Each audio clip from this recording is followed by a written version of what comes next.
Coin task തുടങ്ങിയിരിക്കുകയാണ്. ആകെ പ്രശ്നമായിരിക്കുകയാണ്. ജാസ്മിനും ഗബ്രിയും തമ്മിൽ വഴക്കായി, അതുപോലെ തന്നെ ഋഷിയും ജാസ്മിനും തമ്മിലൊക്കെ വഴക്കായിരിക്കുകയാണ്. രണ്ടുപേരും രണ്ട് ടീമാണല്ലോ. ഋഷിനെ എല്ലാവരും കൂടി പിടിച്ചു വെക്കുകയാണ് ഉണ്ടായത്. ജിൻഡോയും അതുപോലെ അൻസിബിയും അതുപോലെ തന്നെ ജാസ്മിനും ഒക്കെ കൂടെ കൂടിയിട്ട് ഋഷി അതിൻ്റെ ഇടയ്ക്ക് ഇവരുടെ കയ്യിലും കയറി വലിച്ചു പിടിക്കുകയൊക്കെ ചെയ്യുന്നുണ്ട്, അൻസിബിയുടെ കയ്യിലൊക്കെ.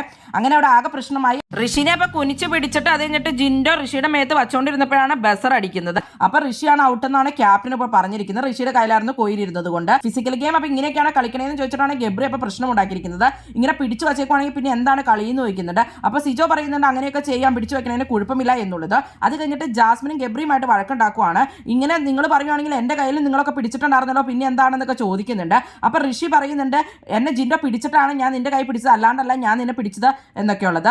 അല്ല കളി കളിക്കണ്ടേന്ന് പറഞ്ഞാൽ ഋഷിയും ജാസ്മിനും അവിടെ വലിയൊരു വഴക്ക് നടക്കുന്നുണ്ട്. അതുപോലെ തന്നെ ഗബ്രിയും. ഇനി അടുത്ത കളി ഉണ്ടല്ലോ, അപ്പൊ ഇതുപോലെ ഇപ്പൊ പറഞ്ഞ പോലെ തന്നെ ആയിരിക്കണം എല്ലാവരും പറയുന്നത്. ഫിസിക്കൽ ഗെയിം അപ്പൊ എങ്ങനെ വേണേലും കളിക്കാതെ വേറെ രീതിയിൽ ഇനി പറഞ്ഞു പോകരുത്, അടുത്ത റൗണ്ടിൽ ഞങ്ങളും കാണിച്ചു തരാമെന്ന് പറഞ്ഞാൽ ഇനി അടുത്ത റൗണ്ടാണ് തുടങ്ങാൻ പോകുന്നത്.